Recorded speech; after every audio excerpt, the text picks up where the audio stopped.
श्री कृष्ण दीवानी मीराबाई की अमर प्रेम कहानी। भक्ति और प्रेम के अद्भुत मेल की मिसाल भगवान श्री कृष्ण की अनन्य भक्त तथा निश्चल भक्ति रूपी गगन में ध्रुव तारे की भांति अडिग एक दिव्य नाम है।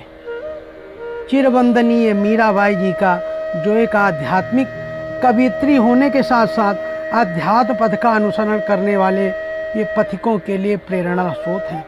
उन्होंने अपने चरित्र से सार्थक किया कि प्रेम विहीन भक्ति सदैव अधूरी है। निश्चल प्रेम आत्म तत्व की रचना है जिसे मीरा जी ने अनुभव किया।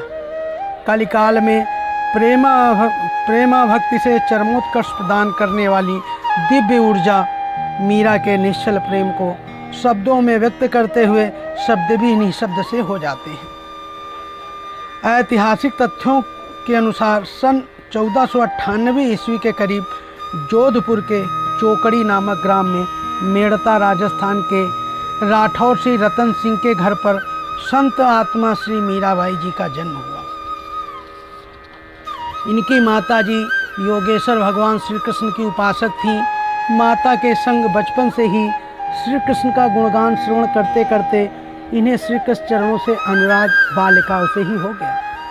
पर भगवान कृष्ण संग आत्मिक संबंध का बीज बाल हृदय पर उस समय अंकुरित हुआ जब वह अपनी माता के संग पड़ोस की एक कन्या के विवाह में गई। वहाँ वर वधू को सजा संवरा देखकर मीरा जी ने अपनी माँ से पूछा, मेरा पति कौन है? मीरा ने मुस्कुराते हुए भगवान कृष्ण की मूर्ति उठाकर हंसते हुए मीरा जी के हाथ में थमाकर कहा, यह तेरा पति है।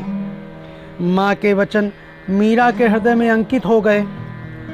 अब भोर काल से ही भगवान कृष्ण की सेवा उपासना करना मानो मीरा जी का नित्य नियम और धर्म बन गया।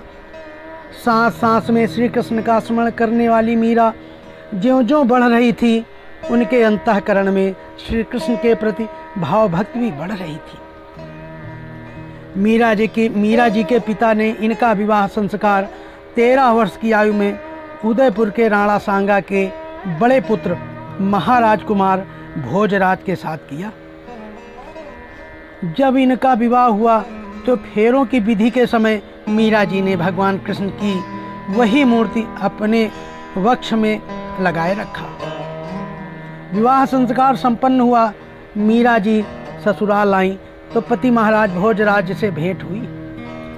मीरा जी ने वो पति से कहा कि आप मात्र मेरे तन के स्वामी हैं, मेरी आत्मा के स्वामी तो भगवान श्री कृष्ण ही हैं।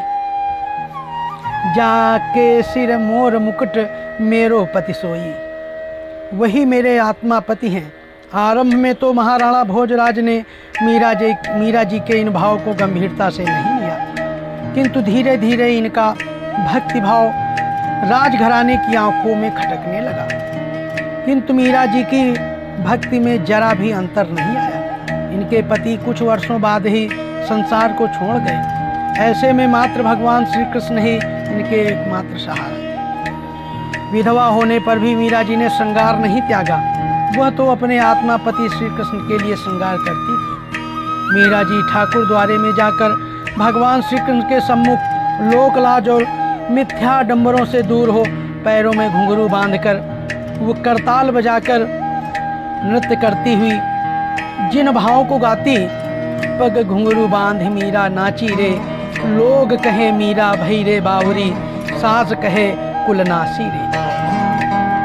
इस तरह अपने प्रेम जनित अश्रुधारा से भगवान श्री कृष्ण के चरणों को पखारती थी। यह सब राजघराने के मर्यादा के विपरीत था। परिवार वालों ने इनके भक्ति भाव को भक्ति न जानकर कुल मर्यादाओं में सेंध समझा। मीरा को कुटुंबजनों के अनेकों अमर्यादित कटु वचनों को ही नहीं सुनना पड़ा, बहुत से दुर्व्यवहार भी सहने पड़े। इन्हें मारने के लिए राणा ने विष भेजा। उन्होंने अपने ही मुख से कहा, विष का प्यालो राणा जी भेजो, पीवत मीरा हाँसी रे। श्री कृष्ण कृपा से विष भी अमृत समान हो गया, जिससे मीरा की भक्ति को और अधिक बल मिला। परंतु परिवार के बुरे व्यवहार से परेशान होकर मीरा जी ने अपने समकालीन कवि गोस्वामी श्री तुलसीदास जी को एक पत्र लिखा, जिनसे वह अपने भक्ति पथ के विषय में मार्गदर्शन चाहती थी।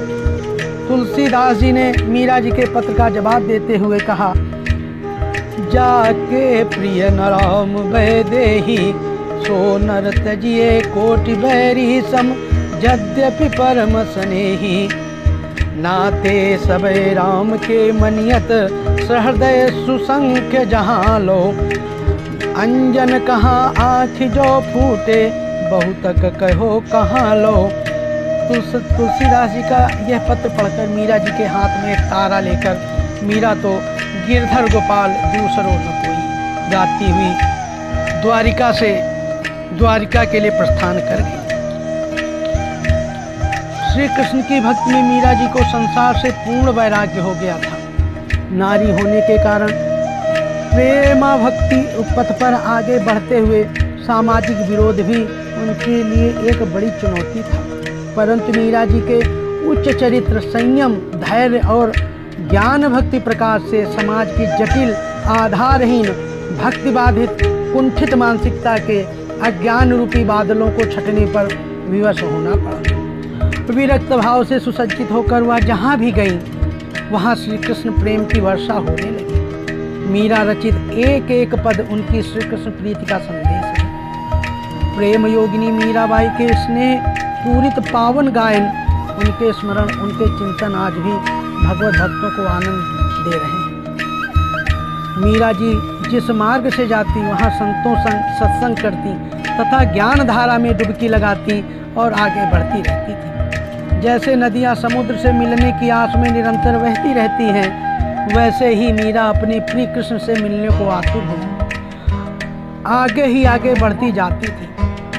श्री गुरु रविदास जी से मंत्र दीक्षा ग्रहण करके मीरा जी साधना से समाधि की अनंत भक्ति यात्रा की और अग्रसर हुई। लगभग 1546 ईस्वी में अपने जीवन के अंतिम पड़ाव में मीरा जी द्वारिकापुरी पहुंची, जहां वह अपने सांस सांस में श्री कृष्ण को भजती, कृष्ण को ही सिमरती और कृष्ण को ही गुनगुनाया करती।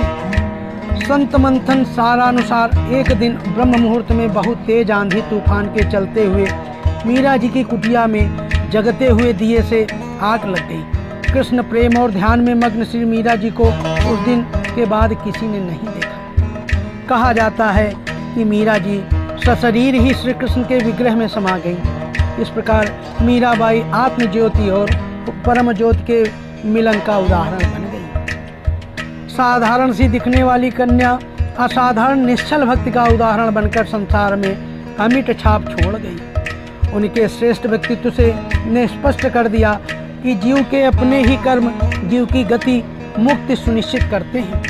मीरा जी ने अपने जीवन जीने की शैली से यह समझाया कि आत्मा और देह भिन्न है और भिन्न होते हुए भी एक है।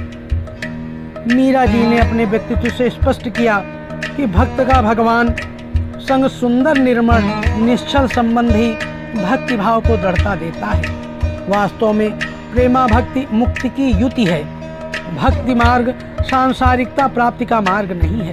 संसार में रहते हुए सांसारिक पदार्थों से विमुख होकर आत्म कल्याण का प्रकाशमय पथ है, जिसे संतजन दीपक की भांति अपने ज्ञान से आलोकित और प्रकाशित करते रहते हैं। बोलो कृष्ण भगवान की।